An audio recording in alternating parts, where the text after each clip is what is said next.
Bienvenidos a un nuevo Viernes Cultural de la Falange. 1 de abril. En el día de hoy, cautivo y desarmado el Ejército Rojo, las tropas nacionales han logrado sus últimos objetivos militares. La guerra ha terminado, pero vamos a volver a empezar. Como siempre os decimos lo que pretendemos hacer el viernes que viene, si Dios quiere. Conferencia Covadonga, la unidad de destino de España. Conferenciante Benigno Maujo. Hoy la conferencia que tenemos con el camarada Aurelio Gabaldón, Cambio climático, la decadencia de la ciencia. Sentaros que voy a empezar a leer parte del currículum. Tenemos a un intelectual, o sea que no es de Podemos.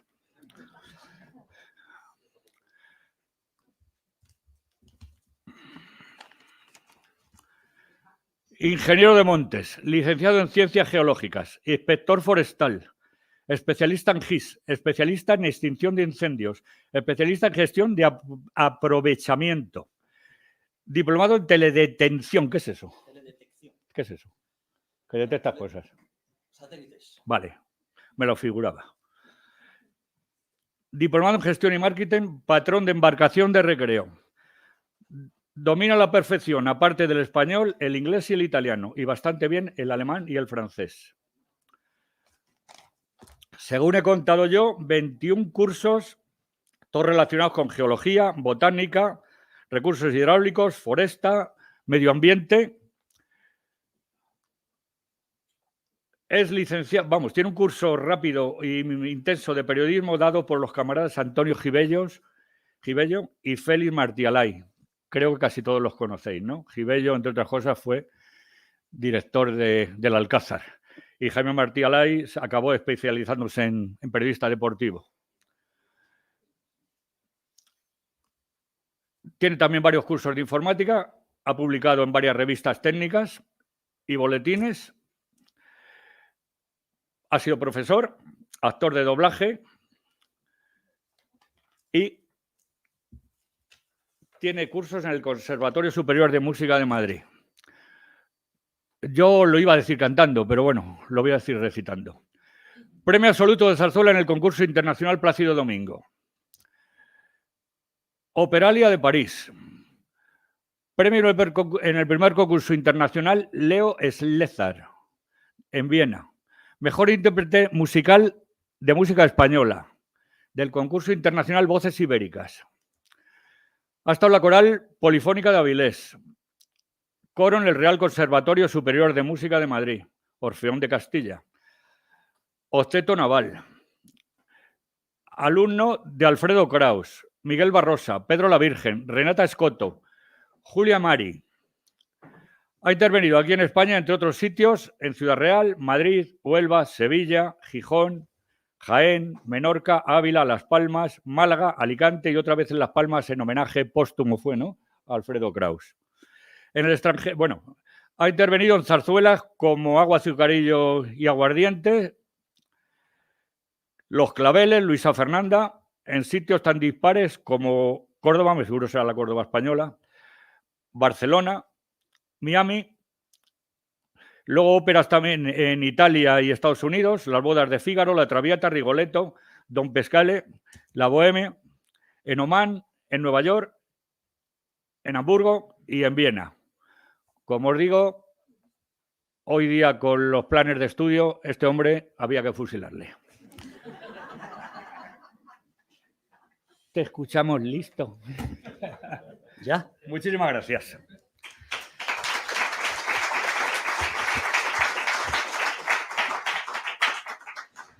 Se te ha olvidado decir que tengo 18 años y que no tengo novia. Bueno, pero hoy día lo de que un hombre tenga novia es un defecto, macho. O sea que cámbiate de acera. Pues nada, después de esta presentación, buenas tardes y hasta la próxima. Pues, yo porque sé que soy yo. Pero claro, oyendo un currículum así, este tío es Einstein. Yo creo que los estamos engañando. Que vas a presentar tú y yo la conferencia y así acabamos antes, ¿no? Tranquilos que soy yo, simplemente. Aurelio. Este currículum que habéis oído simplemente muestra que soy una persona pues con afición a... Bueno, una persona polifacética, con aficiones por las ciencias de la Tierra, me gusta aprender en general. Pero vamos, no quiere decir nada. Quiere decir que me he pasado la vida estudiando, trabajando, pues imagino que como la mayoría de vosotros, intentando levantar España. Se me olvidó decir lo más importante. Es falangista. Bueno.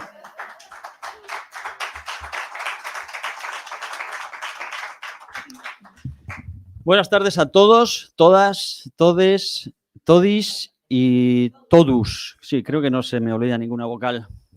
Con esto creo que queda mi postura clara para empezar ante la estupidez idiomática que nos rodea. Voy a intentar leer deprisa porque tenemos tiempo limitado. Porque parte de lo que vamos a hablar hoy aquí tiene que ver con la manipulación del lenguaje. No me atribuyo ningún mérito especial excepto la constancia. Yo me hice ingeniero pues precisamente para intentar que no me tomaran el pelo en la vida. Porque en las ingenierías nos enseñaban a pensar mucho y a resolver problemas. Aún así, el pelo me lo toman más de lo que yo quisiera. Es más, cuanto más tiempo pasa, creo que más tonto soy, pero bueno, será cuestión de la edad. Mi padre, que era doctor ingeniero de montes, doctor de los de verdad, no como Tony Sánchez, nuestro ínclito presidente del gobierno, que era un sabio, mi padre, y a quien yo no llego a la altura de los zapatos, decía con gran sentido del humor, lo bueno si breve, 2 veces breve. Y yo me reía porque no entendía, destrozaba lo bueno si breve, 2 veces bueno, y lo entendía, pero al final me di cuenta que tenía razón, porque cuando tú disfrutas, no sé, un concierto, una conferencia, cualquier cosa, si es bueno, se te pasa más deprisa. O sea que al final es verdad, lo bueno si breve, 2 veces breve. Además que lo poco gusta y lo mucho cansa. También decía mi santo padre, no se sabe lo que se estudia, sino lo que se guarda en la biblioteca, lo cual contradice el dicho de que el saber no ocupa lugar. Ya no creo que lo ocupa, porque yo me tengo que salir de casa para que mis libros vivan. O sea que es del único que puedo presumir, de tener una fantástica biblioteca geológico-forestal y demás cosas, que sobre todo es mérito de mi padre.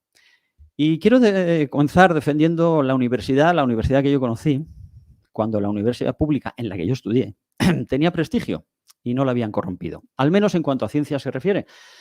Porque en humanidades ya sabemos que lleva mucho tiempo corrupta y politizada. 11 años me tiré en la universidad, no vengo aquí a hablar de mí, pero bueno, para dar una pincelada de lo que yo he hecho hasta ahora. 11 años, 5 efectivamente de ciencias geológicas y 6 de la ingeniería. Bueno, 7 porque la ingeniería la tardé un año más en terminarla, más el proyecto. Años levantándome a las 7, a las 8 de la mañana para ir a prácticas. Así que un día dije, cuando termine tengo que hacer algo para no madrugar.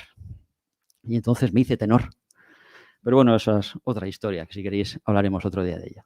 Tengo una farmacéutica, amiga mía, en Málaga, que dice su padre, el titular de la farmacia, dice, un negocio que no te permite levantarte más allá de las 10 de la mañana ni es un negocio ni es nada. Entonces, claro, él sí se levanta más allá de las 10, pero los hijos, que son los farmacéuticos, son los que se levantan a abrir la farmacia. En fin, Carlos, por favor, la primera diapositiva.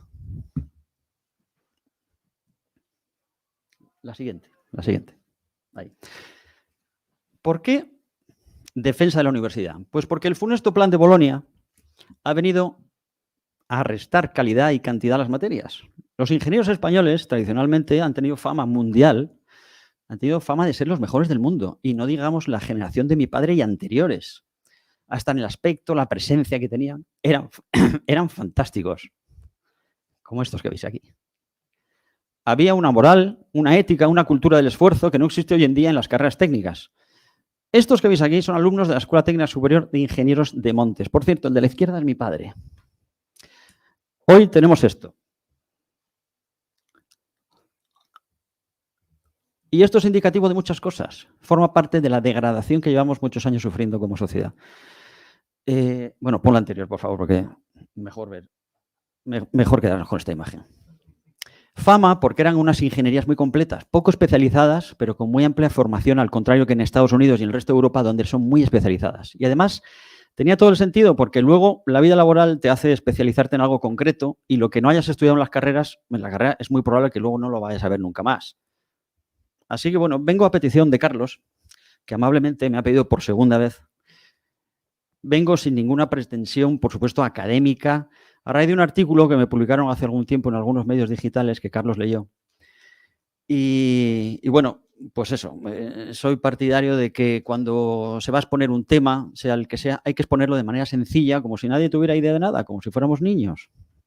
Por eso no os voy a aburrir con estadísticas, ni modelos matemáticos, ni modelos climáticos. Pero para rebatir la teoría del cambio climático, que para eso sí estamos hoy aquí, hay que comprender un poco cómo funciona la Tierra y en qué consiste, porque la Tierra es una máquina. Carlos me pide actualizar la charla, pero no es necesario, porque en realidad se actualiza sola, porque entenderéis por qué. Hay cosas que a grandes rasgos nunca cambian. Hombre, podríamos decir algo sobre la energía nuclear, que ahora está tan de moda. Alemania cerrando centrales, España, pues de las 8 que teníamos ya vamos por 5 y bajando, y mientras Francia frotándose las manos con 6, montándolas hoy en día. Pero bueno, luego hablaremos un poco de energía y de petróleo. No me arrogaría yo nunca el título de conferenciante, gracias por el detalle, porque veo que pone conferencia, porque creo que no tengo ni el nivel para ello, ni soy la persona indicada. Así que voy a considerar esto como una charla entre amigos y familia, que veo muchos aquí, y que sea una charla de divulgación científica, algo que en ningún caso pretende ir dirigida ni siquiera a mis compañeros geólogos, Dios me libre, ni a mis compañeros ingenieros de montes, quienes, por cierto, me pueden contar entre el último de sus compañeros y que además seguro que saben más que yo. Os puedo asegurar que soy consciente y me siento afortunado de haber podido estudiar estas 2 carreras bonitas y difíciles, ¿por qué no decirlo?, que curiosamente se complementan y que me han permitido el acceso a mucha información. Prácticamente no hay nada relacionado con la naturaleza que no me haya tocado estudiar en algún momento de mi vida, y aunque hoy ya no me acuerdo de nada prácticamente, pues lo que sí he conseguido es tener una idea global de conjunto de cómo funciona el planeta Tierra. Así que esta charla va dirigida al común de los mortales que no tienen por qué entender información detallada de lo que son las ciencias de la Tierra, gente que es engañada a diario por los telediarios y medios de comunicación, o sea, los medios de manipulación de masas, la triple M. Y si me dejaran a mí dirigir el contenido de ciencias de los telediarios, se acababa el cambio climático en 5 minutos. Eso garantizado. Se acaba el apocalipsis, porque nos intentan aterrorizar. No hay más que ver el telediario todos los días. Infundirnos miedo, como con el coronavirus. Bueno, hace poco vimos a Charlie Chester, el director técnico de la CNN, diciendo que había que promocionar el cambio climático como nuevo terror. O sea, un personaje que tiene peso. Así que yo voy a intentar simplemente transmitiros 4 o 5 conceptos concretos, por si puedo ayudar, ideas fuerza, que llaman ahora, titulares en negrita, sin entrar al fondo del asunto. ¿Os acordáis? Cuando comprábamos periódicos y uno pasaba a los titulares y más o menos el que te interesaba pasabas a un subtitular que también estaba en negrita y luego ya si querías profundizabas, ¿no?, en el artículo. Pues eso es lo que vamos a hacer aquí, que salgamos con unas ideas que quizá os sorprenda lo que voy a decir, pero es que no sabéis lo fácil que es rebatir el cambio climático y desmontar esta teoría siniestra. Es que no hacen falta casi números, porque esto se desmonta con conceptos, sencillamente. Y estos conceptos que yo traigo aquí están en la ciencia que aprendí de mis mayores, de mis catedráticos y profesores. Yo no me invento nada. Vienen de las fuentes primarias de la investigación. Pero bueno, esta información no es secreta. O sea, evidentemente no está por la calle, pero bueno, la podéis encontrar en Internet. Hoy en día todo está en Internet. No sé si afortunada o desafortunadamente, pero por favor, no vayáis a la Wikipedia. La Wikipedia es la enciclopedia de la ignorancia, o sea, buscar en fuentes fiables. No sabéis el honor que supone para mí estar sentado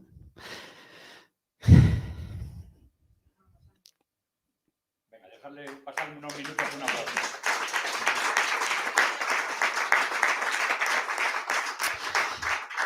estar sentado a este lado de la mesa, en este lugar histórico que es historia viva. Es una responsabilidad estar aquí sentado, de verdad. Voy a empezar con 2 frases lapidarias. Voy a contradecirte un poco, querido Carlos. La primera, yo no soy falangista, y la segunda, el cambio climático no existe. Este tío está loco, ¿qué dice aquí? Y yo no soy falangista precisamente porque creo que ser falangista es algo muy serio y muy importante. Para ser falangista hay que hacer un juramento. Ser falangista no es formar parte de ningún partiducho político del arco parlamentario. De manera que a lo mejor es quizá porque sea un cobarde o no estoy yo en una fase de mi vida para afrontar ciertos compromisos, pues se puede decir que oficialmente no soy falangista. Siendo nieto de falangista por parte de madre, siendo nieto de militar héroe del Alto de los Leones por parte de padre, que luchó con los falangistas, en fin, tradición hay. Además yo, cuando era adolescente y me leí las obras completas de José Antonio, o bueno, lo que se conoce tradicionalmente como las obras completas, lo que en realidad son los textos de doctrina política, ¿no? Ahí la figura de José Antonio me enganchó profundamente. Y bueno, pues hasta hoy en día. Bueno, el cambio climático... Nos está convenciendo que no eres falangista. O sea.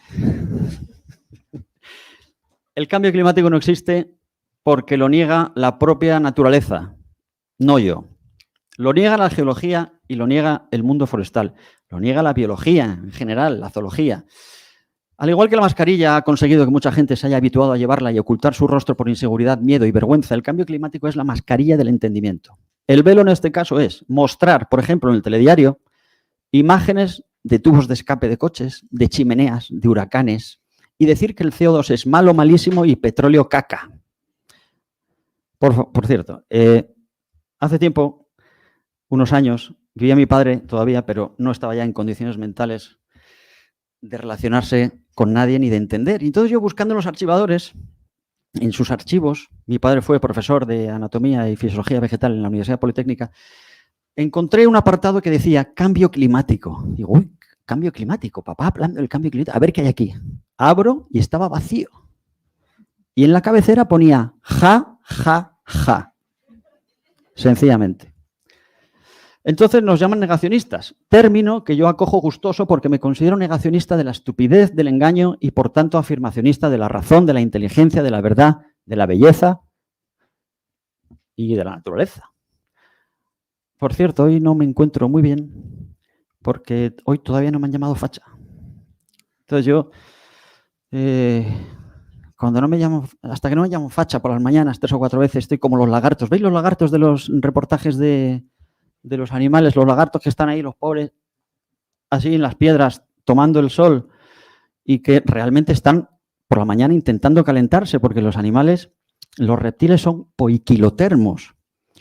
Los reptiles, poikilotermos viene del griego poikilos, que significa diferente, y termos, temperatura. Son animales que no conservan la temperatura. Entonces, los pobres están, hasta que el sol no les activa, no pueden hacer nada. Al contrario que nosotros, que somos homeotermos, homeo igual, termos, temperatura, nosotros mantenemos más o menos constante nuestra temperatura. Por cierto, yo que soy de ciencias puras, nunca estudié griego y gracias a las matemáticas, la física, la zoología y la entomología, algo de griego aprendí. Ahora que están intentando quitar la filosofía, el griego, las matemáticas son machistas. Ahora se impone otra clase de griego, choca. Exactamente, sí. Con esto que estoy diciendo, no sé cuánto va a durar la conferencia en YouTube hasta que la hagan desaparecer. Bueno, voy a intentar aportar mi granito de arena libremente porque que sepáis que no tengo conflicto de intereses, no trabajo para ningún laboratorio de investigación, ni para ningún organismo oficial, ni para ninguna empresa, ni ONG, ni para la Agencia Española de Meteorología, para nadie. Con lo cual no me veo presionado por nadie para no decir lo que aprendí, lo que pienso, porque yo también tengo una opinión, luego si queréis os la doy. Y entonces, ¿por qué he titulado la conferencia así? Cambio climático, la decadencia de la ciencia. Pues sencillamente porque ya no son los científicos los que mandan sobre la ciencia. Pasa como con la medicina, ya son los políticos. Desde hace años hay en marcha una agenda ideológica global que abarca muchas cosas, a la ciencia también, y en la que se da dinero a expuertas a científicos para que elaboren teorías que los políticos quieren oír. Sencillamente, la ciencia se ha dejado comprar y se ha corrompido. Y lo hemos visto con la pandemia, con el coronavirus, la medicina, etc. Y para ello, ante la opinión pública, ante la sociedad, lo primero es engañar con el lenguaje. Para ir creando un clima favorable que, al cabo de un tiempo, será admitido sin resistencia por parte de la población. Lo vemos a diario con el idioma. Presidenta, jueza, concejala, jefa, médica, cantanta, cantanto y cantamañanas, que es lo que es toda esta gente. Así que empecemos por el principio. ¿De dónde viene la teoría del cambio? Mejor dicho, el calentamiento global. ¿A que ya no oís hablar de calentamiento global? Hace años ya. Ahora se habla de cambio climático.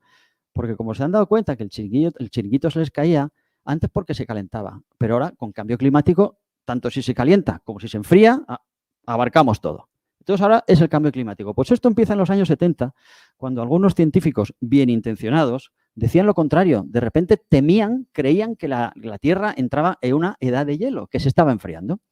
Asustados al ver coincidir varios acontecimientos climáticos adversos y creer que que estábamos entrando otra vez con un mínimo de Maunder, que como ya luego veremos. Entonces aparece el sueco Bert Bolin, que apuntó la peregrina idea que quizá el CO2 provocado por la quema de combustibles fósiles pues ayudaría a mitigar el enfriamiento. Una paranoia, un absurdo.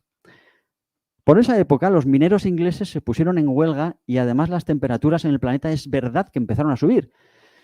La huelga más la crisis del petróleo de los años 70 provocó la caída del gobierno conservador. Y entonces Margaret Thatcher dijo, a mí esto no me va a ocurrir. A mí esto no me va a pasar. Y consideró que la energía era un tema político.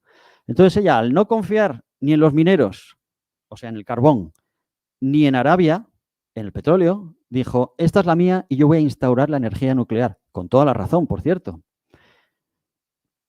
Dijo, esto del CO2 es otro argumento a favor porque la nuclear no lo emite, luego no contribuye a calentar el planeta. Se fue a la Royal Society y dijo, aquí hay dinero para quien me demuestre que el CO2 calienta el planeta. ¿Y qué pasó? Pues que se lo demostraron, por supuesto, sin darse cuenta que había creado un monstruo y que llega hasta nuestros días totalmente distorsionado, porque hoy en día está demonizado el CO2 y está demonizada la energía nuclear. Claro, así también demuestro yo que ahora es de día. Yo puedo decir, por ejemplo, cuando es de día hay luz, luego se ve. Aquí hay luz, ahora es de día. No, asómese usted al balcón y verá que es de noche. O sea, hay cosas de verdad y cosas de mentira mezcladas. Pues eso es la teoría del cambio climático. Entonces, en 1988, ella creó en el Instituto Británico de Meteorología un departamento para estudiar los modelos climáticos que fue la base de lo que sería el IPCC famoso, el siniestro panel intergubernamental para el cambio climático. Se empezaron a dar cantidades millonarias a los científicos, unos se dejaron comprar y corromper, otros no, se fueron diciendo que estaban yendo contra la ciencia, estos fueron demonizados, carreras arruinadas, pérdidas de subvenciones para los departamentos de la investigación. Y el IPCC empezó a predecir desastres climáticos como consecuencia del calentamiento global, con conclusiones simplistas y desprecio por todas las investigaciones científicas anteriores. Predicciones que hago yo humildemente desde aquí. O sea, ahora mismo yo predigo que el volcán Etna va a erupcionar tarde o temprano. Por supuesto que sí. Y tarde o temprano va a haber un terremoto en California. Y va a haber una gota fría y hay inundaciones en Levante. Y va a haber huracanes en el Caribe. Pero cuando algo es así, nos lo cuentan como si fuera extraordinario y fuera de lo común. Y esto ha servido para crear estos movimientos de perroflautismo ambiental, anticoches, antidesarrollo, antiindustria, anticrecimiento, teorías a las que se adhirieron la izquierda, el marxismo cultural, al caer el muro de Berlín, y el comunismo, anterior al comunismo, y en la que hasta... Perdona, Aurelio, vamos a quitar ya esa frase de marxismo cultural, porque el marxismo es barbarie, no tiene cultura. Tienes toda la razón, sí. Es psicomarxismo. Efectivamente. Es la mezcla de Edmund Freud, un perturbado, y otro perturbado que era Marx. Y sí, disculpa. Es verdad. No. Tienes toda la razón. Bien apuntado. Bueno, pues en esa teoría están los gobiernos de hoy en día todos metidos de lleno. Y ya no son grupos de ecologetas. Es que las órdenes vienen de los gobiernos directamente. Y en eso están todos, las izquierdas, las derechas, los progres. Decía yo antes que engaño en el lenguaje. Cambio climático es la primera falsedad. Cambio climático es una expresión como mínimo redundante, porque el clima es cambio. El clima implica cambio. Es como decir la velocidad veloz. Pero, oiga, la velocidad es veloz, si no, no sería velocidad. O sea, es inherente a su naturaleza ser veloz, si no, no sería velocidad. Es consustancial, está en la idiosincrasia de la velocidad ser veloz. Pues con el clima pasa lo mismo. El clima es cambio. Si la Tierra no girara, no tuviera movimiento, no habría clima. Precisamente hay clima porque todo está en movimiento constante. Es como lo de la cita previa. La cita siempre es previa. Si no, no sería cita. No vas a pedir una cita para el pasado. Bueno, pues esto que forma parte de la digitalización y de la siniestra Agenda 2030, porque esto es lo que pasa con la Agenda 2030, pues nos tiene a todos que no puedes ir a un organismo oficial si no has pedido cita previa y no puedes hacer nada. Esto es la digitalización. Voy a referirme a una frase lapidaria que siempre se cumple a rajatabla. Dios perdona siempre, los hombres a veces y la naturaleza nunca. Y la naturaleza terminará pasando la factura a toda esta paranoia del cambio climático y a las medidas absurdas y restrictivas que se están tomando. Porque la naturaleza va a lo suyo y no se detiene ante nada. No hay que confundir lo normal con lo habitual. Los meteorólogos en el telediario, en las noticias, tratan de asustarnos cuando dicen, por ejemplo, estamos teniendo temperaturas anormales para esta época del año. ¿Cómo que anormales? Yo lo veo, es que me hierve la sangre, digo, anormal serás tú. para la Tierra son normales, que si floraciones a destiempo, que si migraciones a deshora. Las aves y las plantas hacen sus ciclos cuando notan que las circunstancias les son favorables. Los almendros en flor se han adelantado porque no son tontos los almendros. O sea, es que la gente quiere que el almendro florezca el día 1 de tal, si no algo pasa. No, pues la naturaleza no funciona así. Una cosa es que un proceso sea anormal y otra es que no sea habitual. Pero es que los agoreros del supuesto cambio climático quieren que no haya cambios. Por ejemplo, si llueve menos el 3 de abril de este año de lo que llovió el 3 de abril del año pasado, porque llueve menos, o de cualquier otro año. Si llueve más, porque llueve más. Si no nieva, porque no nieva. Si nieva mucho, porque nieva mucho y hacía años que no nevaba por culpa del hombre, pero como lo hemos aceptado o nos hemos acostumbrado a que en Madrid, por ejemplo, ya no nieve como hace 30 años, que eso es obvio, pues no admitimos ya que nieve mucho otra vez, con lo cual, si nieva mucho, ahora también es culpa del hombre. O sea, la Filomena no es habitual desde hace años en Madrid, evidentemente, pero es perfectamente normal. Lo anormal sería que sucediera en el desierto del Sáhara. O sea, intentar achacar a la acción humana el desarrollo normal del clima y sus variaciones es absurdo, tan sencillo como eso.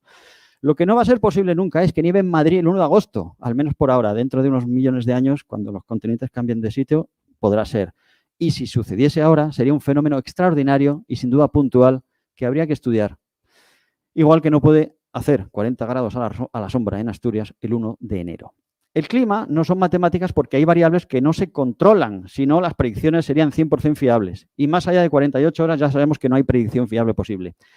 Hay unas tendencias que pueden cumplirse o no. En general, no hay líneas nítidas infranqueables y el hombre no puede hacer nada para luchar contra el clima. Lo que puede hacer es adaptarse y no modificar artificialmente el equilibrio natural de la atmósfera, cosa que sí están intentando hacer, ahora lo veremos. Y es que esta gente que nos gobierna va en contra del desarrollo normal de la naturaleza y la naturaleza pasa factura. Carlos, por favor. Siguiente. Ahí está. Un ejemplo de esto son las quimioestelas, lo que llaman los chemtrails.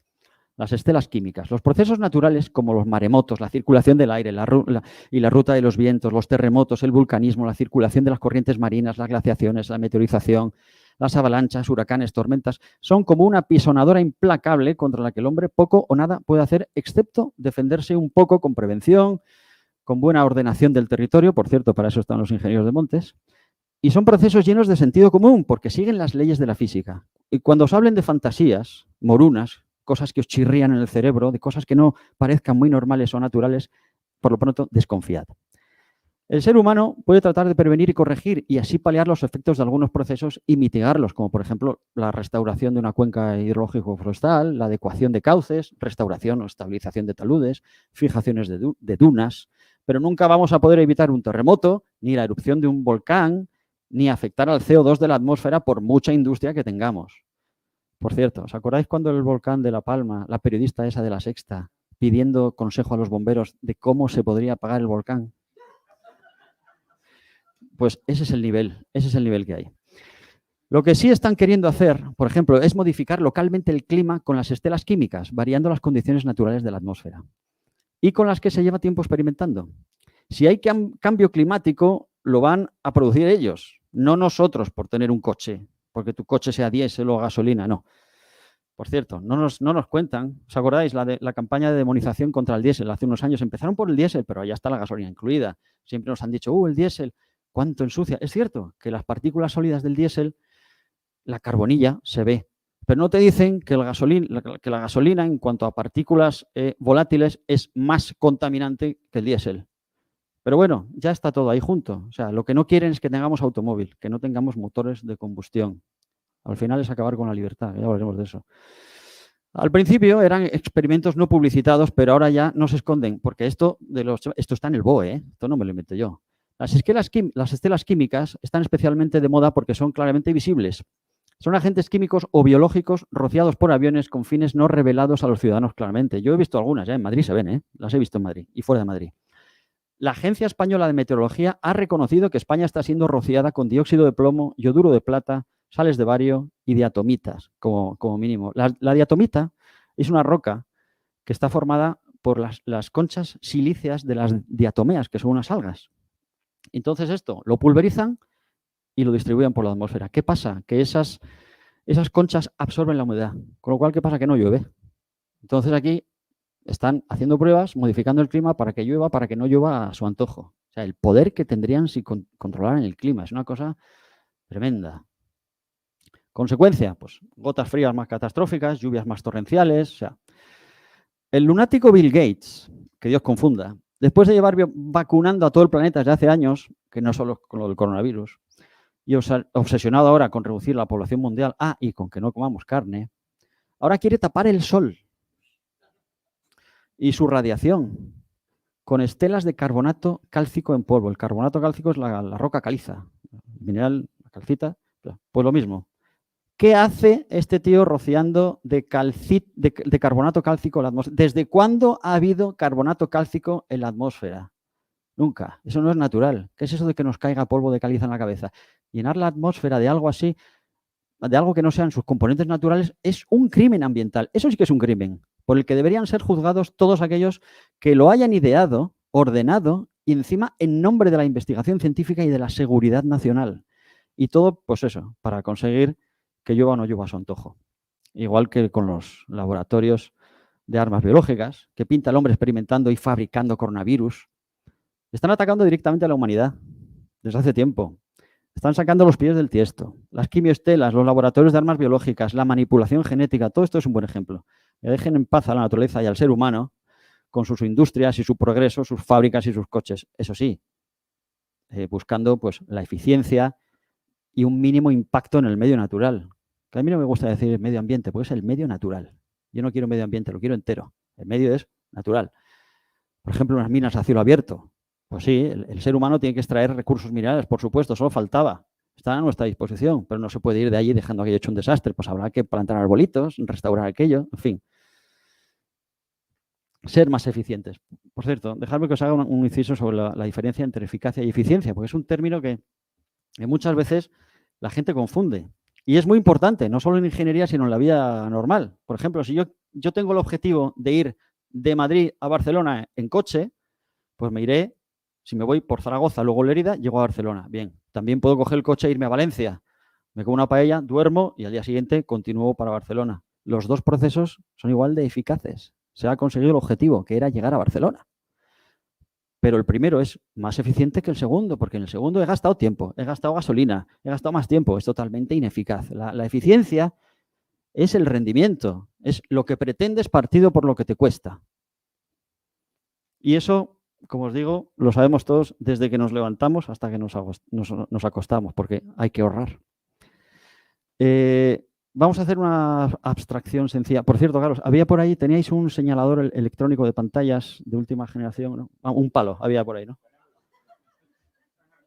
Jesús, había un palo, un día vi un palo que había por aquí, ¿no? Para señalar. Si no,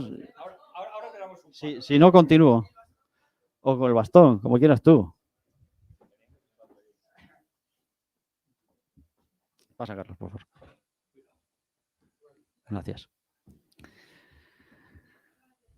Esto es para quien se duerma. Mira, aquí está el palo. Toma, Mari. Gracias. Gracias.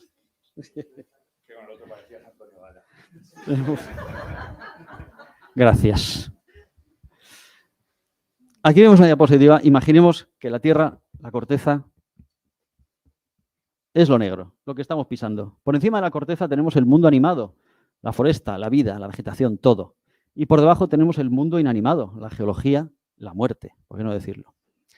La geología no está aislada. Nosotros indirectamente necesitamos de la geología para vivir porque necesitamos el mundo vegetal. Curiosamente, el mundo vegetal necesita de la geología para existir, pero sin embargo, la geología no necesita del mundo forestal para funcionar. Es un sistema de relaciones. Pasa, por favor. Hay dos principios de la geología que se cumplen a rajatabla desde que la Tierra es como la conocemos. Y fijaos cuándo fueron enunciados. 1788 y 1832. El uniformismo y el actualismo. El uniformismo dice que las leyes y procesos naturales han permanecido uniformes a lo largo del tiempo, siempre han sucedido, suceden y sucederán. Y el actualismo nos dice que los fenómenos geológicos han ocurrido de la misma forma que en la actualidad. Terremotos, maremotos, vulcanismo, huracanes, deslizamientos, grandes avalanchas, erosión marina, etcétera, etcétera. Todo sucede hoy en día igual que sucedió en el pasado. Al contrario que en las finanzas, que dicen que comportamientos pasados no garantizan comportamientos futuros en la bolsa. En geología sí. Precisamente lo que ha ocurrido en el pasado nos garantiza lo que sucede en el presente y lo que ocurrirá en el futuro. En definitiva, dicen que no hay nada nuevo bajo el sol. Las cosas son como son. Yo lo siento por Greta Thunberg, la niña, pero que se ponga a estudiar la carrera de geología para que vea cómo la están engañando. Pasa, Carlos, por favor. Para abordar cualquier problema en ciencias de la Tierra, y sobre todo en ingeniería, hay que tener en la cabeza lo que se llama un orden de magnitud del problema que estamos abordando. ¿Cómo es de grande la Tierra en este caso? Pues la geología nos ilustra sobre ello en una doble vertiente espacial, la dimensión de la Tierra, y temporal, la edad. Hay un ejemplo gráfico bastante ilustrativo que nos da una idea de lo antigua que es la Tierra. Comparando la edad de la Tierra con un año de vida del hombre y comprimiéndola, pues vemos aquí, bueno, está un poco pequeño, pero bueno, esto es un año, esto es enero y aquí está diciembre. Imaginemos que la Tierra se formó el 1 de enero. Pasa enero, febrero, marzo y abril, hasta el final de abril no comienza la vida, pero comienza la vida de manera microscópica. Mayo, junio, julio, agosto, septiembre, hasta el 29 de septiembre no aparecerían las primeras plantas terrestres y las primeras formas inferiores de la vida. Hasta el 18 de diciembre no aparecen y predominan los reptiles, los grandes dinosaurios. El 27 de diciembre sería la abundancia de los mamíferos. Y el día 31 de diciembre a las 10 de la noche aparecería el ser humano sobre el planeta. Este calendario refleja los 4.700 millones de años de la Tierra comprendidos en un año. O sea, que me expliquen a mí cómo es posible que habiendo llegado al planeta tan tarde, nosotros tengamos tanta capacidad de influencia para cargarnos el planeta como nos quieren hacer creer. En geología la unidad de tiempo es el millón de años. O sea, casi 1 millón de años, que hay que hacerse una idea de lo que es eso. Pasa, Carlos. La maravilla, y un misterio todavía, que no es objeto de esta charla, y para el que hay varias teorías, es cómo se originó la vida. Cómo fue el paso de los procesos físico-químicos a los biológicos a partir de una solución orgánica primitiva llena de oxígeno, hidrógeno, carbono, nitrógeno, fósforo y azufre, que son los 6 componentes fundamentales de la vida. Aquí están. Todo lo que tiene vida está aquí. Agua, ácidos nucleicos, las moléculas de la energía, el ATP, los glúcidos, las grasas, las proteínas, todo tiene lo mismo. Hidrógeno, oxígeno, carbono, nitrógeno, fósforo, tal, azufre, combinado en diferentes formas, pero todo está ahí. Aunque hoy en día cada vez tiene más fuerza la hipótesis de que la vida vino del espacio, en los cometas. Pasa, Carlos. Esta es una tabla un poco resumida de lo que los geólogos usan, que es una escala geocronológica. Afortunadamente no puede la gente manipular la geología porque la geología es el notario del tiempo. Los geólogos son los detectives del pasado. Reconstruyen la escena del crimen, cómo era la Tierra y por qué ha llegado a tener la conformación actual. Y la clave está precisamente en los fósiles y en el paleomagnetismo que encierran las rocas y en los hielos de los polos. Ya tenemos una primera idea de lo grande que es la Tierra en cuanto al tiempo. Pues lo que digo, es muy sospechoso que nosotros podamos influir de una manera tan brutal como nos quieren hacer creer. Pasa, Carlos. Primera dimensión espacial. ¿Cómo es de grande la Tierra? Pues depende con que la comparemos. Aquí tenemos un esquema del sistema solar. Ay, perdón. Aquí tenemos la Tierra. Esto es el Sol. El Sol daría vuelta por allí. Vamos, no, que tranquilo que no te doy. Aquí tenemos la Luna. La Tierra, Júpiter, la Tierra, por ejemplo, comparada con Júpiter es muy pequeñita. Comparada con el Sol es enana, no, lo siguiente. O sea, hay 1.300.000 tierras que cabrían dentro del Sol, para que os hagáis una idea, 1.290.000 y pico mil. En números redondos, 1.300.000 tierras cabrían dentro del Sol. Ya, Mercurio, comparado con la Tierra, es muy pequeñito. La Luna, pues ya veis, no digamos.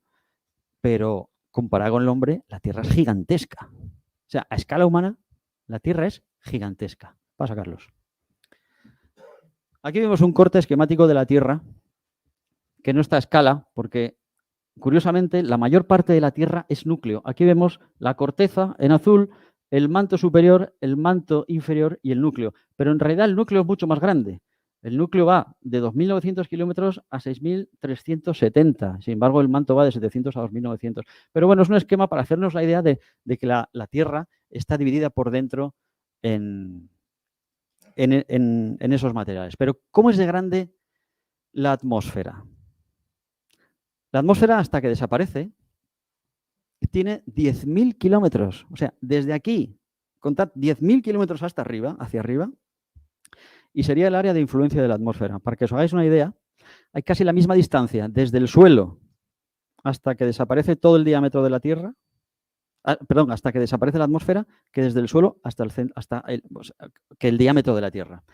Estimar las distancias en vertical es muy difícil. Todos tenemos en la cabeza pues lo que son 100 metros, una manzana de aquí de ahí a la esquina, o lo que mide esta sala, por ejemplo, los metros cuadrados. Pero estimar las dimensiones en altura, os aseguro que es muy difícil. Incluso un simple árbol es difícil acertar con la... Hay que tener mucha práctica para decir, este árbol mide tanto, ¿no? No os digo ya un edificio, un rascacielos, cuanto más la altura de la atmósfera, 10.000 kilómetros hacia arriba. Eso es una cosa que no nos podemos hacer una idea. Aunque si queremos considerar la atmósfera, simplemente, como la zona en la que las concentraciones de gases se mantienen más o menos constantes, pues son entre 80 y 100 kilómetros. Bien es cierto que el 97% de la atmósfera está en los primeros 30, lo que nosotros más o menos respiramos, pero ya os digo, 10.000. ¿Y cuánto mide la atmósfera? Pues calculemos el volumen. Vamos a hacer unas sencillas cuentas. Considerando la Tierra como una esfera, que no es exacto, pero nos vale, pues no os asustéis que las fórmulas no... Simplemente usaremos el volumen de una esfera. Aquí está 4/3 de pi por el radio al cubo. Pasa a la siguiente. Entonces, con este volumen, imaginemos que la Tierra, dos tierras, la A y la B. La Tierra A es la Tierra más su atmósfera, considerándola 100 kilómetros.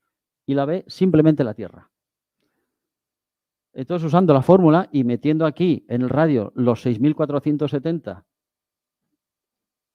aquí hay algo que...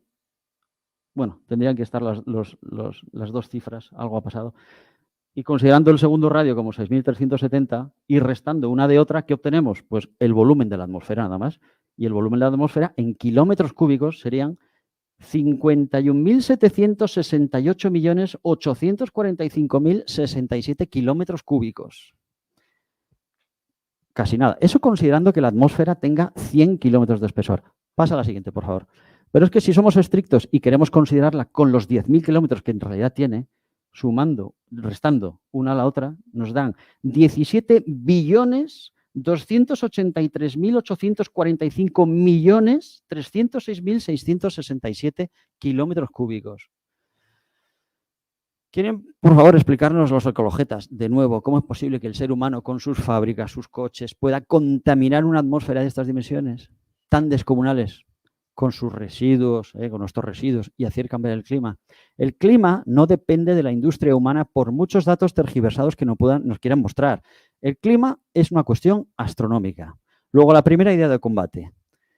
Porque estos son combates para cuando ideas de combate cuando os encontréis por ahí con un progre, un ecologeta que diga que el planeta, primera idea de combate, la atmósfera es gigantesca.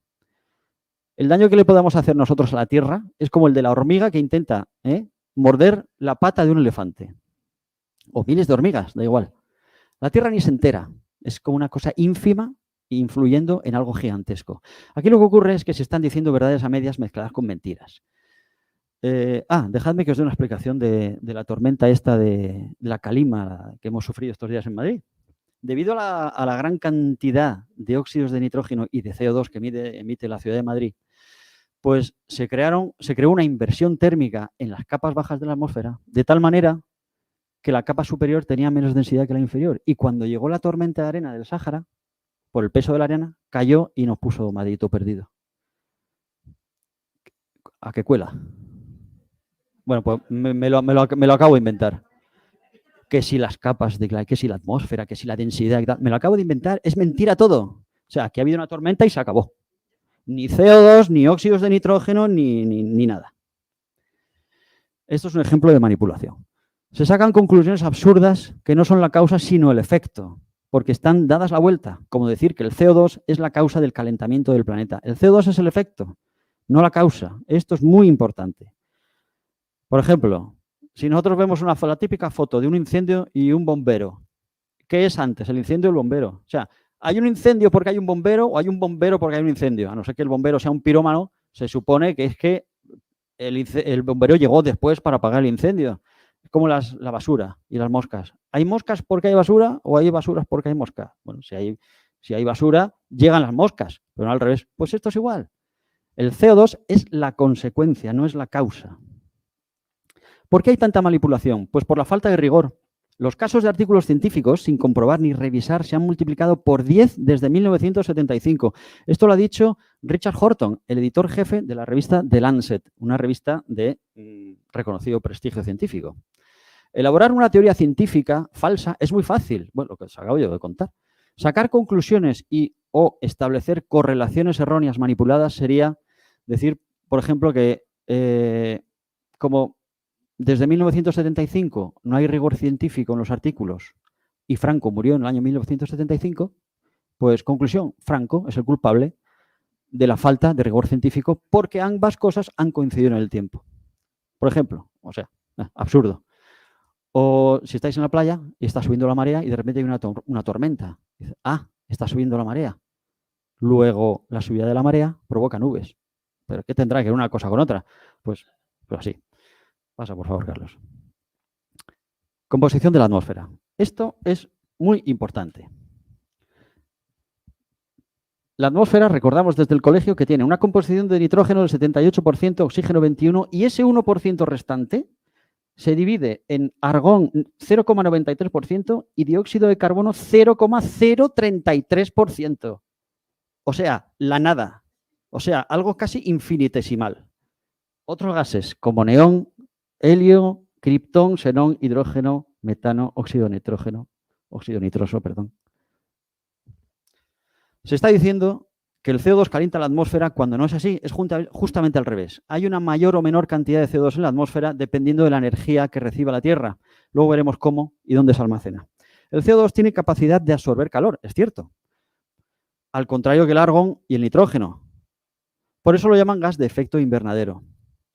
Pero todos tenemos en la cabeza, más o menos, el que más o el que menos ha entrado en un invernadero sabe lo que es. ¿Qué notáis? Cuando entráis en un invernadero, ¿qué notáis? Humedad, vapor, ¿no? Pues ya está. Ese es el gas fundamental y principal de efecto invernadero y no el CO2. Y lo están demonizando. Fijarse en el CO2 para explicar el calentamiento terrestre es como, por ejemplo, este ejemplo me gusta, es como si vosotros bajáis por la mañana a arrancar el coche y no arranca. Bueno, ahora con el precio de gasolina, a ver quién coge el coche, pero bueno. Bajáis y no arranca el coche. No arranca. ¿Qué pasará aquí? Y te bajas y das la vuelta y ves que el piloto trasero izquierdo tiene una rajita. Dices, claro, ya está. Por eso no arranca el coche, porque está roto el cristal de la tulipa del intermitente. O es como, por ejemplo, intentar explicar por qué Ronaldo o Messi juegan tan bien al fútbol mirándole las piernas. ¿Qué tendrán las piernas de estos tíos? ¿No? O examinando células de las piernas. No está ahí. El talento está en otro sitio y las causas de esto están en otro sitio. Hablar de CO2 y de la pretendida descarbonización, que es otra cosa que me hace hervir la sangre, es coger el rábano por las hojas, es coger la parte por el todo. Además de algo absurdo, porque estamos hechos de carbono, o sea, estamos hechos de CO2. El CO2 es el gas gracias al cual la vida prolifera. Es ir contra la propia naturaleza de las cosas y perseguir un fantasma. ¿Por qué este engaño? ¿Por qué este engaño cuela? Pues porque no es algo tangible ni evidente para nosotros. Porque el CO2 no se ve. El coronavirus se ve. ¿Alguien ha visto un virus? ¿A qué no? No lo vemos. Siempre nos cuentan algo con lo que nos puedan manipular, porque esta gente, que son trileros de la hacienda, de la ciencia, la quito, la tapo, la escondo, ¿dónde está la bolita, no? Nos intenta manipular con algo que sea cuestión de fe científica, aunque vaya contra la evidencia y el sentido común. Algo que no sea comprobable de manera inmediata y que no se vea. Como sí lo sería, por ejemplo, que nos dijeran que un coche es igual que una tabla de planchar o que un árbol. No, oiga, mire, un coche es esto y un árbol es esto otro. Ahí no nos pueden engañar, ¿no? Pero a que sí vemos un retrete y una lavadora y un lavavajillas, ¿por qué no los prohíben? Podrían decir el gobierno, señores, desde el mes que viene prohibidos las lavadoras o los retretes. ¿Qué pasa? ¿Que sus aguas no contaminan? Nadie lo ha pensado nunca. Anda que no. La lavadora, lavavajillas, ¿a dónde va todo eso? ¿No son contaminantes? Eso no, ¿verdad? El CO2 sí, ¿no? Pues el CO2 no cambia el clima. Nunca lo ha hecho en el pasado, no lo hace en el presente y no hay además un CO2 distinto al normal. El CO2 generado por el hombre es el mismo CO2 que el no generado por el hombre y que lleva en la atmósfera millones de años. Aquí voy a intentar ir lo más deprisa posible.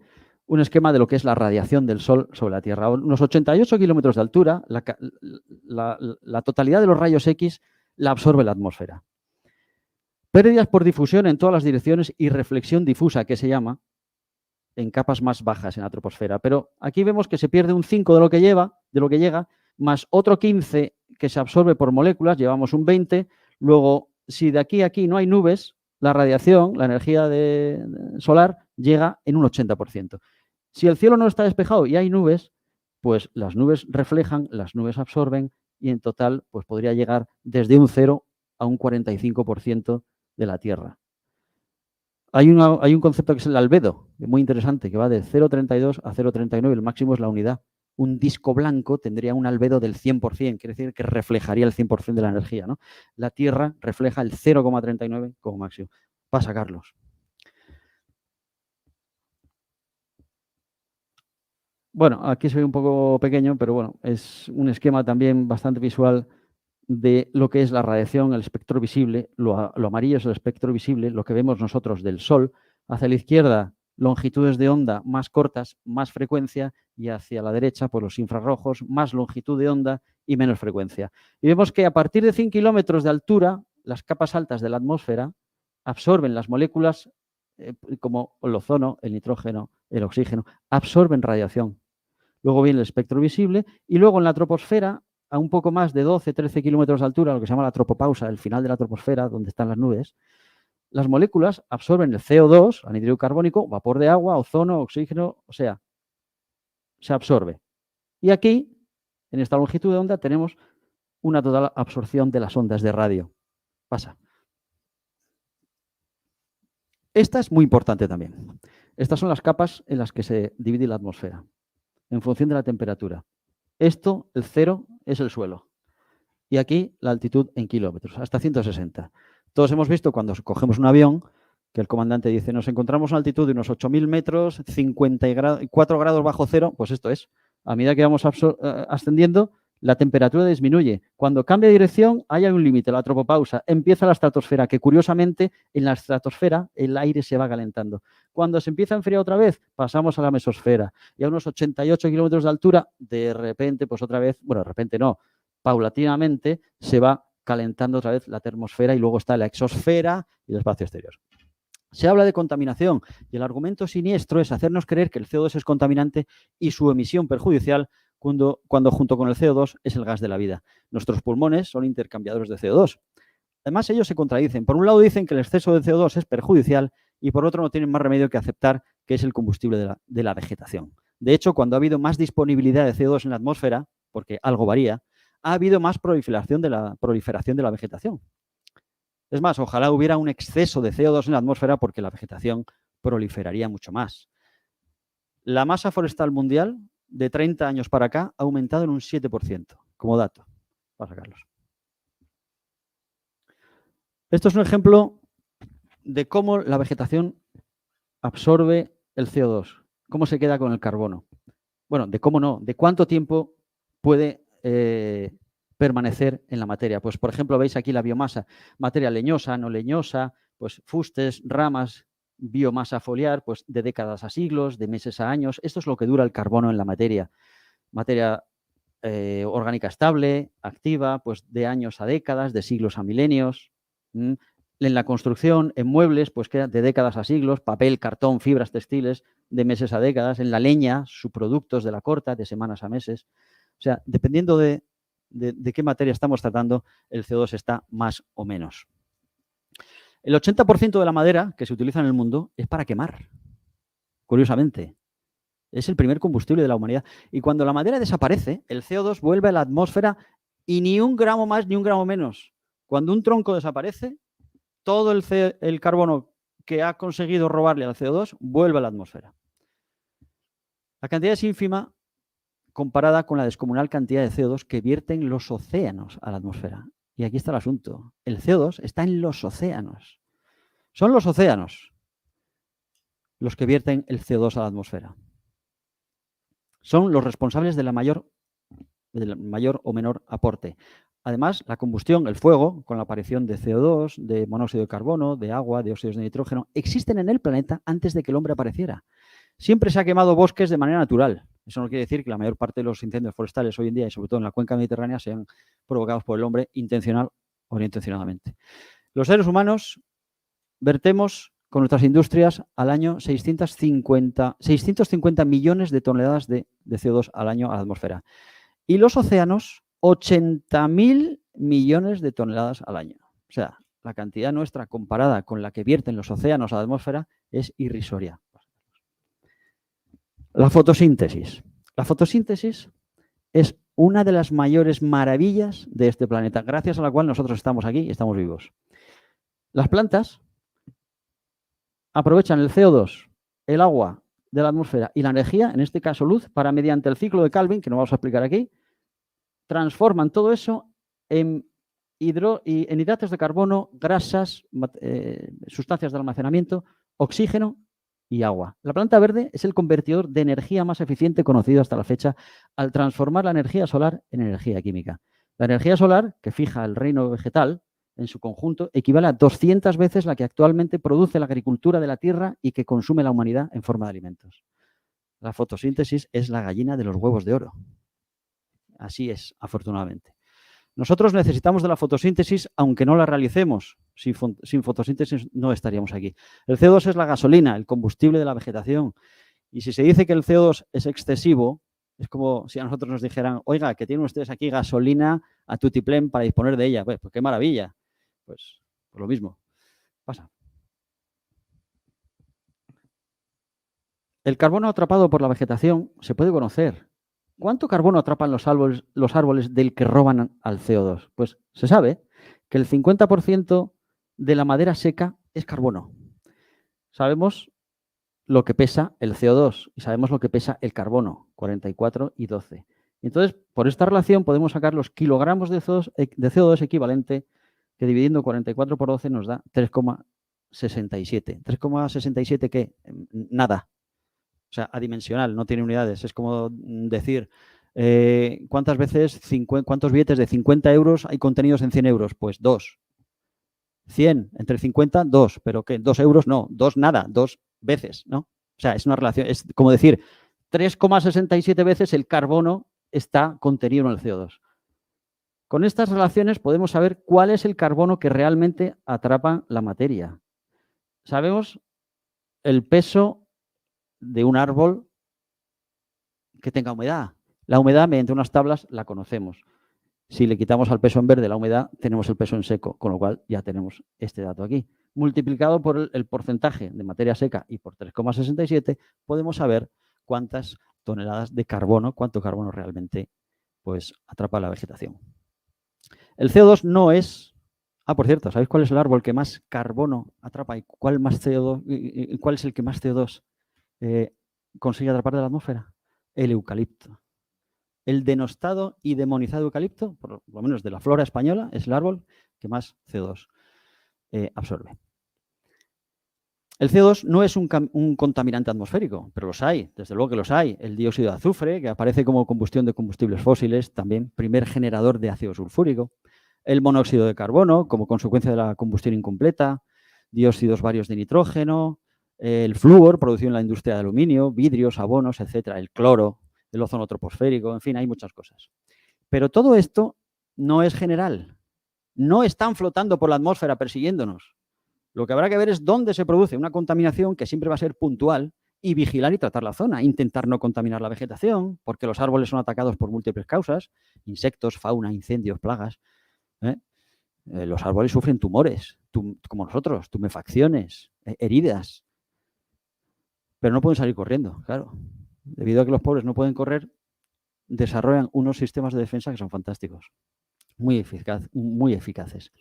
Por ejemplo, si queremos poner una piscifactoría en el mar y aguas arriba hay una industria que vierte metales pesados, pues no vamos a poner ahí una piscifactoría. Y habrá que hacer lo posible para que esa empresa no vierta productos contaminantes en el mar, que no tiene por qué ser un basurero. Así hay muchos... los vertederos no tendrían que ser vertederos incontrolados, siempre tiene que ser un vertedero controlado. Yo me acuerdo cuando era pequeño, yo soy asturiano, estaba en Avilés y mi padre me llevaba por ahí, veíamos en Sidesa y había una fábrica que antes era Enfersa, como todo, en Sidesa, empresa nacional, empresa nacional de fertilizantes, ahora se llama Fertiberia, y Enfersa tenía una chimenea que echaba humo amarillo. Y decía, papá, ¿eso qué es? Dice, pues eso es sulfuro de hidrógeno. Dice, eso sí que es malo. Pero no esas imágenes que nos muestran los telediarios con chimeneas que echan humo blanco, que es vapor de agua, que es la mayoría de las cosas, ¿no? Hay una anécdota muy curiosa, no sé si os acordáis, hace 20 años, yo creo que más de 20 años, cogieron un mechón del cabello de Beethoven. Siempre se había dicho que Beethoven había muerto, no sé si por tuberculosis o con muy mala salud, y quisieron indagar e investigar. Cogieron un mechón del cabello de Beethoven y vieron que estaba lleno de plomo. Y tirando de archivos, pues descubrieron que se sabía que a Beethoven le gustaba mucho comer pescado. E iba a un restaurante continuamente a orillas del Danubio a comer pescado. Y aguas arriba había una empresa, que no sé de qué sería, a lo mejor de cristales, que usaba plomo como su producto y el plomo lo vertía al Danubio. Los peces se comían el plomo y Beethoven se comía los peces. No quiere decir que la causa de la muerte fuera el plomo, pero se averiguó que estaba envenenado por plomo. Pues otro caso de contaminación, pero repito, contaminación puntual en ese sitio, no global, planetaria. Segunda idea de combate, la contaminación, que la hay, siempre es puntual o local. Nunca general o global. Pasa, Carlos, por favor. Este es otro esquema sencillo de cómo funcionan los vientos en el planeta Tierra. Esto se llama cielo de Hadley. La Tierra, vista desde arriba, pues gira en sentido antihorario, gira hacia el este. Entonces, en el Ecuador los vientos van hacia el oeste, del este hacia el oeste. El aire procedente del Ecuador se eleva, se desplaza hacia los polos y a medida que se enfría, desciende y regresa al Ecuador. Debido a la rotación terrestre y a una magnitud que se llama aceleración de Coriolis muy curiosa, pues se forman 3 células convectivas. Unas así en el hemisferio norte y las contrarias y simétricas en el hemisferio sur. De manera que esto es una circulación brutal.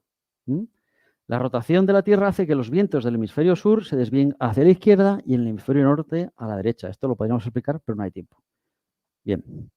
La atmósfera se ocupa de limpiar, distribuir gracias a la circulación de los vientos y la lluvia.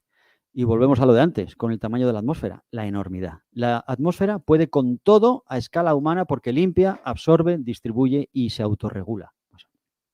Algo similar sucede con las corrientes oceánicas. Aquí vemos, por ejemplo, la famosa corriente del Golfo. Bueno, las corrientes cálidas están mostradas en trazo continuo y las corrientes frescas en tramo discontinuo. La corriente del Golfo, gracias a la cual nuestros conquistadores podían volver por el norte, tenían que subir mucho en latitud y luego bajar. Aquí tenemos, por ejemplo, la corriente de Humboldt, famosa, que provoca que en el desierto de Atacama nunca llueva. Pues las corrientes paralelas a los vientos alisios, el famoso tornaviaje, pues lo mismo, tenían que subir mucho en el Pacífico para bajar y llegar hasta México. Bueno, todo lo que el ser humano produce acaba siendo depositado y engullido por la Tierra, así como son engullidos todos los materiales procedentes de la propia geología, resultado de la meteorización, erosión, del magma expulsado a través de los volcanes terrestres también y los marinos. Porque la Tierra es un gigantesco reciclador. Pero, ¿cómo engulle la Tierra?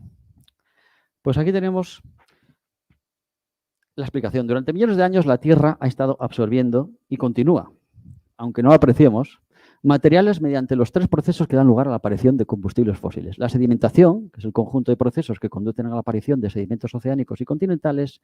La diagénesis, que es el proceso que afecta a esos sedimentos y que los transforman en roca sedimentaria compacta. Y el metamorfismo, que transforma una roca sólida por aumento de la presión y la temperatura, y así aparecen nuevos minerales como por ejemplo el carbón.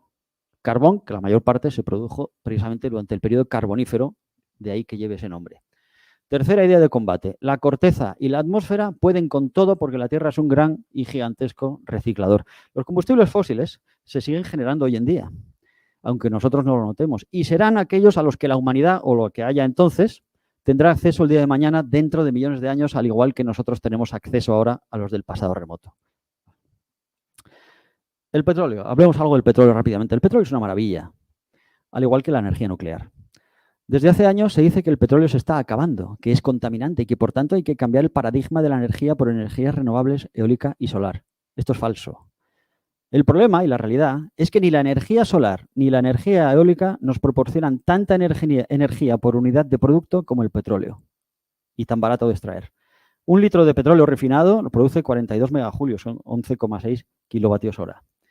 Desde que en 1859 el coronel Edwin Drake en Pensilvania, Estados Unidos, perforó el primer pozo de petróleo, que medía unos 21 metros, se han estado extrayendo millones y billones de barriles de petróleo, desde luego no a tanta velocidad como al principio, porque la curva ha sido exponencial, hasta la actualidad. En el 2008, este es un dato del 2008, pero da igual, podría estar perfectamente actualizado, en que el precio del barril estaba a $130, más caro que ahora, por ejemplo, y sin embargo la gasolina está disparatadamente más cara que ahora.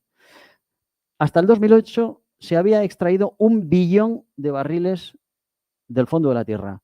1,2 billones de reservas convencionales de petróleo ligero probados remanentes por extraer. Además de 300.000 millones de barriles de crudo no convencional, pesado, que se sabe que están en Venezuela y Canadá. Además, hay detectados entre 7 y 8 billones de reservas convencionales y además entre 7 y 9 billones de barriles de crudo no convencional. Evidentemente, las reservas son finitas, porque el planeta es finito, pero a escala humana, y volvemos a lo de antes, a escala humana el petróleo es infinito. O sea, es falso, nos están engañando con que el petróleo se acaba. La Tierra está llena de petróleo y de gas. Durante el periodo carbonífero, hace 360 millones de años, que duró 74 millones de años, el planeta se dedicó a generar combustibles fósiles. O cuarta idea de combate, el petróleo es inagotable a escala humana. Pero claro, el petróleo pues tiene muchos enemigos. Se quiere acabar con la industria del petróleo sin que haya necesidad, cuando precisamente es lo más energético y lo más barato, y lo más abundante y lo que más energía da. ¿Enemigos que tiene? Pues presión nacionalizadora de algunos países, corruptos por supuesto, que quieren asignar acciones a grupos afines al gobierno, o sea, amiguetes. Restricción al acceso a proyectos potencialmente atractivos por parte de las IOC. Las IOC son las International Oil Companies, las compañías que tienen la tecnología para perforar, no las nacionales, pero las que ponen los medios. Endurecimiento de muchos contratos y revocación de los antiguos. Encarecimiento de los costes y falta de personal especializado y experimentado. Por cierto, me viene a la cabeza, yo me acuerdo en el año 94, que ya era geólogo, me llama una empresa petrolera para trabajar en una plataforma en el Mar del Norte. Os hablo del año 94. Me ofrecían 6.000 euros mensuales de sueldo, trabajando la mitad de tiempo. Yo les dije que no. En una plataforma en el Mar del Norte que hoy un día está desmantelada. Hace poco vi un reportaje en la tele y dije, mira, esa es la plataforma en la que yo hubiera trabajado. Les dije que no porque quería seguir estudiando. Pero es para que os hagáis una idea de la demanda de personal que había y lo que se pagaba a un tío porque estuviera trabajando, a un geólogo español que estuviera trabajando en una plataforma petrolífera. También la inestabilidad política de áreas petroleras, los ataques terroristas. Esto es muy curioso. Desde hace 40 años hasta el 2008 ha habido 2 ataques terroristas diarios a personal que trabajara en plataformas petrolíferas en la industria del petróleo en general. Congelación de las tarifas y tratamientos fiscales discriminatorios y el incremento de las cargas fiscales. Datos de un ingeniero de minas que escribió un fantástico artículo, Juan Manuel Fernández Arribas, y que me abrió los ojos a mí sobre el petróleo, porque normalmente el común de los mortales va por la calle y no sabe que esto existe. Entonces la Tierra se está calentando y se está enfriando siempre, continua y lentamente. Lentamente porque tiene una gran inercia térmica. A lo largo de su historia siempre lo hace y dependiendo del ciclo geológico, pero sobre todo dependiendo del ciclo solar, que es la madre del cordero de todo esto. La inercia térmica. La inercia térmica es una magnitud física muy interesante. Si tenemos un trozo de metal y un trozo de madera, el metal se calienta enseguida en cuanto le pones fuego y se enfría también muy, muy deprisa. Pero la madera tarda mucho en calentarse y tarda mucho en enfriarse. O sea, la madera tiene una gran inercia térmica, ¿no? Pues la Tierra es igual. La Tierra tarda mucho en calentarse y tarda mucho en enfriarse después de haber sufrido una causa. El proceso es el siguiente. El Sol calienta la Tierra. En la Tierra se calientan los océanos, que al aumentar su temperatura van expulsando a la atmósfera cantidades ingentes de CO2. Cuando se constata un aumento cierto de la temperatura de los océanos, se ve que 800 años después aumenta la cantidad de CO2 en la atmósfera. El CO2 es producto de la temperatura y no al revés. Y no como van diciendo por ahí, por ejemplo, este listillo multimillonario de Al Gore, que le da la vuelta a la gráfica. Al Gore, por cierto, que tiene minas de zinc altamente contaminantes. Quinta idea de combate, el aumento de la temperatura produce el CO2 y no al revés. Otro esquema interesante. La Tierra es como una gran bobina. La Tierra, gracias a su núcleo metálico, de hierro y níquel sobre todo, al girar, afortunadamente, produce un campo magnético. Este campo magnético, aquí tenemos el norte magnético y este es el sur magnético, que nunca o raramente coinciden, no tienen por qué coincidir con el norte geográfico, es más, es raro que coincidan. Las líneas de campo entran por arriba y se van por el sur y vuelven a entrar, ¿no? En épocas pasadas de la Tierra, el norte magnético ha estado, bueno, ha estado invertido en primer lugar, pero es que ha llegado a estar o aquí o aquí. O sea, depende. Pasa. Gracias a ese maravilloso campo magnético, esto es la Tierra, al girar se produce un área, o mejor dicho, un volumen tremendo que es la magnetosfera. La magnetosfera cuyo límite es la magnetopausa. Aquí estas dos cositas negras, estas dos medialunas negras son los famosos cinturones de Van Allen, que son los que nos protegen realmente de la radiación tremenda de plasma electromagnética que viene del Sol, el viento solar. Si no fuera por esto, estaríamos fritos como un langostino frito, claro. El Sol es una bestia gigante y violenta que nos bombardea con explosiones, avalanchas de gas y viento solar. Parece algo contradictorio porque el Sol, el mismo que nos da la vida, también nos mataría si no fuera por los cinturones de Van Allen. Puedes pasar. Esta es una gráfica interesante. Gráfica, la de arriba es la curva de paleoglaciación, paleo significa antiguo, y la de abajo es la de la temperatura del nivel del mar en sedimentos del océano subantártico. Ha habido 5 glaciaciones en los últimos 450.000 años, o sea, una cada 90.000 años, pertenecientes a una época glacial. Hay una época glacial que está formada por varias glaciaciones. Ha habido más de 30 glaciaciones en el Cenozoico tardío y ahora mismo estamos en un periodo interglacial. Los hielos llevan retirándose desde hace 15.000 años. Y estamos en una gran época glacial desde hace 3,5. No es mucho. En el Paleozoico se sabe que hubo una glaciación que duró 100 millones de años. Ahora estamos en un periodo interglacial, ya que los hielos terminaron de retirarse hace 10.000 años, claramente, que fue la última glaciación que define el límite del periodo Holoceno. Luego llegaremos al presente. Por cierto, otra diferencia entre glacial y glaciar. El glaciar es el sitio físico donde están los hielos, pero cuando nos referimos a una época glacial, pues no ponemos la R, ponemos la L. Hay una interglaciación, una época glacial, pero no glaciar. Puedes pasar a la siguiente. Las causas de una época glacial. Posición favorable de los continentes respecto a las zonas polares, o sea, que estén cerca. Descenso del nivel de los océanos y levantamiento continental que se produce por su cuenta y riesgo. Intensa actividad volcánica en todo el planeta, no solo en La Palma, tiene que ser en todo el planeta, y la disminución de la intensidad de la energía solar que alcanza la Tierra. Esas son las causas de una gran época glacial. Pero las causas de los ciclos de dentro de la época glacial, o sea, la glaciación y la recesión glacial, son también la actividad volcánica, los ciclos astronómicos, la famosa curva de Milankovitch, que ahora veremos, cambios en la cubierta del hielo marino ártico y en el albedo terrestre. O sea, sí.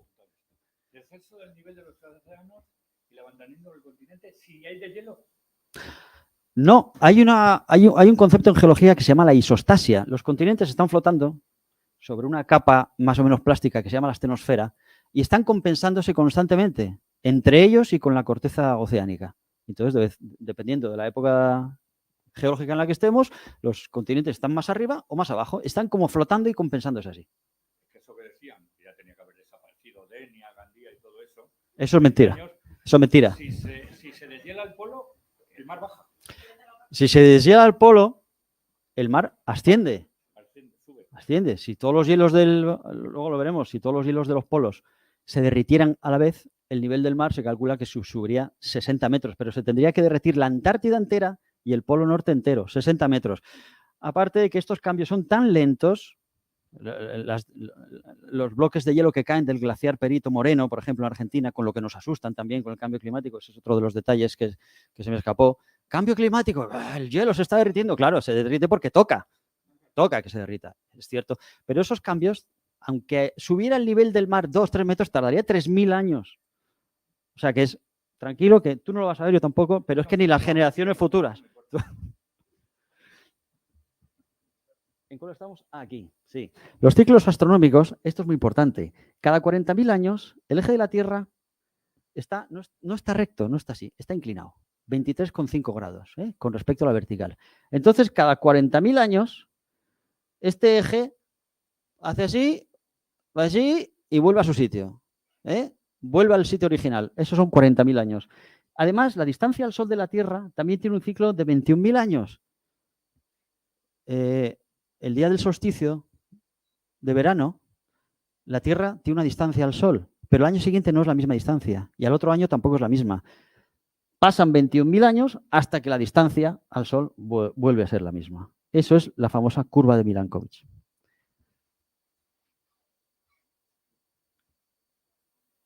Pasa. Aquí está, la curva de Milankovitch, que nos muestra las fluctuaciones de la insolación estival diaria a una latitud al norte de 65 grados durante los pasados 500.000 años, basada en cálculos, etcétera. 500.000, 0 años, estamos aquí, y aquí 500.000 años. Diferencias de la insolación, entre la insolación. Aquí hay más insolación, aquí hay menos. Aquí hay más, aquí hay menos. Más, menos. Son ciclos que van subiendo y bajando. Y llegamos al periodo actual. El Holoceno. El Holoceno, que es desde hace 10.000 años hasta ahora. Desde la última glaciación, desde la última vez que los hielos reinaron, que fue la glaciación Wisconsin, que los alemanes llaman Wurm, hasta hoy, ha habido un aumento de la temperatura del océano. Ha habido un estadio boreal en latitudes medias. O sea, el abeto rojo, el árbol de Navidad que todos tenemos en casa, que no es un abeto, es una pícea de invernadero, se llama Picea abies, pues es el bosque boreal por antonomasia. Ha habido un estado atlántico desde hace 8.000 años hasta los 5.000 años hacia atrás a partir de ahora. Ha habido un óptimo climático en el que las temperaturas han sido 2,5 grados más altas que en la actualidad y sin industria. Que nos expliquen los antiindustria por qué ha habido 2,5 grados más de temperatura que ahora. Ha habido un óptimo climático secundario desde el año 1000 al 1200 en la Edad Media. Había una pequeña edad del hielo que duró desde 1450 a 1850 con un mínimo de Maunder famoso entre 1645 y 1715, que es cierto que hizo mucho frío. Por cierto, la época de las grandes catedrales, ¿por qué creéis que se pudo construir en Europa, en esas latitudes donde hacía tanto frío, en Alemania, catedrales por todos lados? Fue la época de esta temperatura. El óptimo climático secundario. O sea, había una época de bonanza climática en la que la gente, pues en invierno podía trabajar fuera, al aire libre. Puedes pasar. Y llegamos hasta nuestros días, más o menos. Bueno, estos son 110.000 años y esto es el presente, 0. Aquí vemos la proporción de los isótopos de oxígeno 18 y oxígeno 16 nos indican si ha habido frío en el pasado o ha habido calor. Entonces, si llegamos aquí a 10.000 años hacia atrás, vemos que aquí ha habido frío y de repente calor. Por eso esto es el límite del Holoceno. Ha habido una retirada de los hielos y aquí un avance de los hielos. Y aquí tenemos un zoom un poco más ancho de solamente 800 años. Esto ya nos es más familiar. Desde hace 1.200 años hasta el año 2000. Aquí vemos que lo que está en verde es frío y lo que está en gris es calor. Y con toda naturalidad y normalidad, la Tierra ha ido haciendo así. Frío, calor, calor, frío, calor, frío. Aquí vemos el famoso, la pequeña edad del hielo, el mínimo de Maunder es de 1600 y pico. Aquí, un frío del carajo seguramente. Y aquí está el aumento famoso de temperatura del que hablábamos antes de cuando Margaret Thatcher, el aumento de la temperatura desde 1940 hasta los años 70. Variaciones en la proporción de los isótopos de oxígeno en un núcleo de hielo del casquete glacial de Groenlandia durante los últimos 800 años. Que gracias a Dios existen esos casquetes, Groenlandia y la Antártida. Ahí está el secreto. ¿Os acordáis de Superman, la kriptonita? Llegaba el tío con un trocito de piedra así, ahí está toda la información. Pues algo parecido. Gracias a eso no nos pueden engañar, pues si no nos engañarían. Pero claro, extraes hielo y te da la realidad de lo que pasa. Las fluctuaciones de la temperatura del aire son del mismo orden de magnitud que las que observamos en nuestro siglo y se deben a variaciones en la radiación terrestre, o sea, a la actividad solar. Pasa. Aquí vemos. Desde 1940, el boom económico posterior a la Segunda Guerra Mundial, con toda la industria que había en el mundo, si fuera cierto lo que decían, ¿por qué no subió la temperatura? Aquí bajó la temperatura en plena industrialización y después subió. Datos de la NASA. Quisiera terminar diciendo algo sobre el agua, porque siempre nos infunden temor ante la escasez del agua dulce. Otra gran mentira. El agua dulce es poca comparada con la cantidad total del agua en el planeta, pero no es escasa, que es muy diferente. Siempre hay y siempre va a haber y siempre se renueva. Otra cosa es su distribución. Aquí vemos el agua en la Tierra. El 97,2% del agua son los océanos.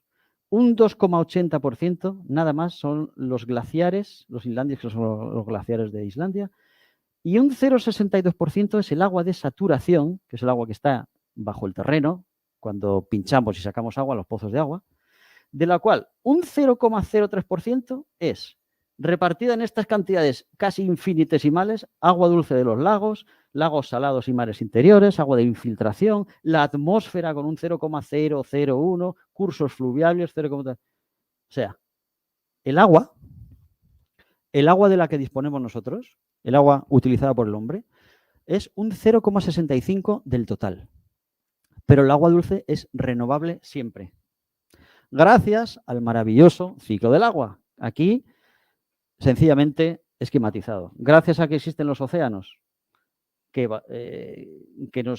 lanzan el agua evaporada a la atmósfera, el agua se mueve, cuando alcanza una determinada altura y temperatura se condensa, precipita, los árboles la interceptan, cayendo se evapora, después de caer se infiltra, la que no se infiltra es escorrentía, evaporación de las charcas y los lagos, la evaporación del suelo, evaporación de los ríos y escorrentía que también va al océano. Y este es el ciclo del agua y esto es un motor eterno e infinito que siempre que exista agua se va a dar. De manera que, pasa Carlos, aquí tenemos un resumen de las ideas de combate contra ecologetas. La atmósfera es gigantesca a escala humana y puede con todo porque limpia, absorbe, distribuye y se autorregula. La contaminación siempre es puntual o local. La corteza también puede con todo porque la Tierra es un gigantesco reciclador. El petróleo es inagotable a escala humana. El aumento de la temperatura produce el aumento del CO2 y no al revés, no la industria. El agua disponible para el ser humano es infinita gracias al ciclo del CO2. Y las cosas son como son y no son de otra manera.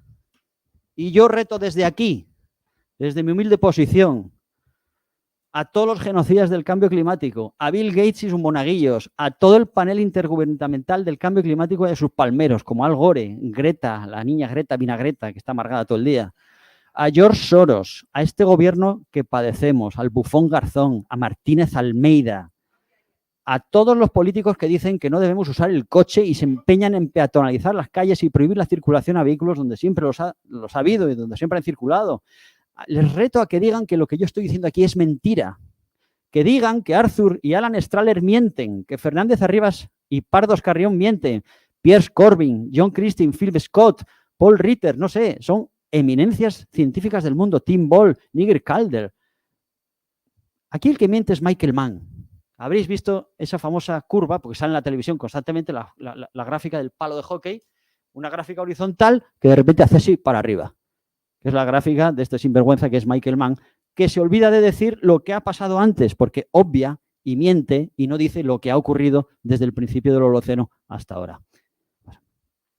Quiero leeros textualmente el pie de foto de esta bonita, valga la redundancia, foto, porque es una foto, no una imagen de satélite. Planeta Tierra fotografiado en 1972 por los astronautas de la misión Apolo 17 en su trayectoria hacia la Luna, con el hemisferio sur presentando su cara al Sol. Cara al Sol, y no creo que la NASA fuera falangista. Pero es que el pie de foto dice eso. Se ve África perfectamente delimitada en la parte central y superior del disco. Sus cinturones desérticos norte y sur de color marrón rojizo están perfectamente sin nubes. La intermediación de la zona ecuatorial sobre el continente revela una franja verde de vegetación entre parches de nubes. Aquí vemos la península arábiga. La intermediación de la zona ecuatorial sobre el continente... Las tormentas ciclónicas forman una alineación blanca sobre el azul de los mares del sur y la Antártida, con su espacio de nieves y nubes formando una masa blanca y compacta. Foto de la NASA. Con la teoría del cambio climático se está intentando torcer el brazo a la naturaleza y sacar al hombre del centro del debate, del centro de la existencia. Ese es el problema. Nos intentan desarraigar en todos los sentidos, social, cultural, histórico, científico. Se quiere ir contra el creacionismo a base de catastrofismo, el decir que no hay planeta B, el hombre es el problema, somos muchos, somos demasiados, hay que reducir la población, nos estamos cargando el planeta, vamos a morir, la madre tierra, la Pachamama, gente que abraza los árboles. O sea, es todo un disparate. Un disparate. Por cierto, estudios serios de geógrafos, y esto se lo escuché a Fernando Paz, en una preciosa entrevista muy interesante que le hacía precisamente su hermano Carlos, se estima que la población del planeta, si fuese el doble que la actual, no pasaría nada. El planeta ni se enteraría. Pero es que incluso si fuéramos 100.000 millones de personas, el planeta lo podría asumir sin ningún problema. Si hubiera algún problema sería de distribución o redistribución de los recursos naturales y la riqueza. Problemas, por cierto, que ya existen hoy en día. Esto no es nuevo. Todo esto forma parte de lo mismo, de ir contra el mandato bíblico de crecer y multiplicaos y no admitir que la naturaleza está a nuestro servicio y no al revés. Vuelvo a repetir, las cosas son como son y no son de otra manera. La Tierra es la gallina de los huevos de oro. Y lo va a ser siempre, a no ser que haya un cataclismo astronómico. Por cierto, ya lo hubo en el Cretácico con la desaparición de los dinosaurios y aún así la Tierra sobrevivió y continuó. A propósito del desarraigo, quiero contaros una cosa que aprendí en unos bonitos campamentos a los que yo fui cuando era pequeño. Porque aquí hay mucha confusión, nos quieren desarraigar también de nuestra patria. Uno de los jefes de aquel campamento nos enseñó la diferencia entre lo que es patria, nación, país. Y ya está. Porque tú sales a la calle, preguntas a un joven cuál es la diferencia entre eso y creo que no te lo saben decir. Entonces esto se me quedó grabado. Nos dijo, mirad, pensad que España es como un teatro de ópera. Hoy en día sería como un circo, pero bueno, pensemos que es un teatro de ópera. El país es el suelo físico que pisa la tierra, lo que pisa la gente, lo que pisa el público. Ahí está. El suelo del patio de butacas, el suelo del escenario, el suelo, el país. ¿La nación quién sería? Pues la nación sería el público, toda la gente que está dentro del teatro. Los actores, los cantantes, los tramoyistas, el público, la nación. El Estado, ¿qué sería el Estado? El Estado pues sería todo aquel mecanismo, toda esa infraestructura que hace posible que el teatro funcione. Las luces, la fontanería, los tramoyistas, entre bambalinas, el mecanismo del telón, todo. ¿El gobierno quién sería? El gobierno es la dirección del teatro. Desde el director general, pasando por el director musical, el director artístico, el gobierno. ¿Y la patria? Ay, amigo, y esto es lo más interesante. Pues la patria es la función que se representa. Cuando la función es una mierda, pues la gente sale del teatro enfadada, pita, patalea. Y eso es lo que está pasando hoy en día en España, que la función no funciona. Estos progres que dicen, ha votado el país. No creo que los arbolitos, las montañas voten. Efectivamente. ¿Cómo ha llovido sobre el Estado? Sí, ¿Cómo sí. va a llover sobre las leyes, la estructura, la entidad política? Hombre, bueno, pero son así. Todos vamos a morir, efectivamente. Pero solo espero que cuando a mí me toque, me pille pudiendo decir no solo viva España, sino arriba España. Muchas gracias. Muchísimas gracias.